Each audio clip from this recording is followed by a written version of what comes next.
हुकूमत peoples party की हो या निगरान, अवाम डाकू का निशाना बन रहे हैं। हाफिज नईम और रहमान 2 दिन में नौजवान समेत 4 अफराद जान बाग। हुकूमत, महकमा पुलिस और मुतल्लिका अदारों की नाअहली, नाकिस कारकर्दगी की शदीद मज़म्मत। सिर्फ 2 माह में इजराम में खौफनाक इजाफा हुआ। 31 अफराद अपनी जान गिनवा बैठे। हुकूमत और आला पुलिस हकाम के तमाम दावे धरे रह गए। कराची अमीर जमात इस्लामी कराची हाफिज नईम रहमान ने शहर में 2 दिन में मुसल्लह डकैतियों, डाकू की लूटमार और फायरिंग की। कई वारदातों में कोरंगी में नौजवान और शहरी समेत 4 अफराद के जान बहक होने पर गहरे दुख और अफसोस का इजहार करते हुए हुकूमत, महकमा पुलिस और मुतल्लिका अदारों की नाअहली और नाकिस कारकर्दगी की शदीद मज़म्मत करते हैं और कहा है कि हुकूमत पीपल्स पार्टी की हो या निगरान, अवाम डाकू का निशाना बन रहे हैं।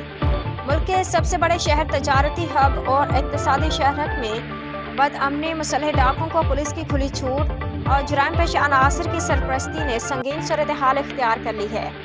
शहरियों से लूट मार और उन वारदातों में कीमती इंसानी जानों का ज़िया तसलसल से जारी है और हुकूमत कोई भी हो, अवाम के जान माल को कोई तहफ़्फ़ुज़ हासिल नहीं।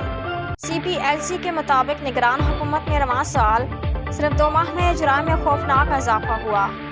हुकूमत और आला पुलिस हकाम के तमाम दावे धरे के धरे रह गए। इस दौरान 15,000 शहरी शहर भर में दंदनाते फिरते डाकू की गोलियों का निशाना बने और 31 अफराद अपनी जान की बाजी हार कर डाकुओं की गोलियों का निशाना बने, जबकि 150 से ज्यादा अफराद जख्मी हुए।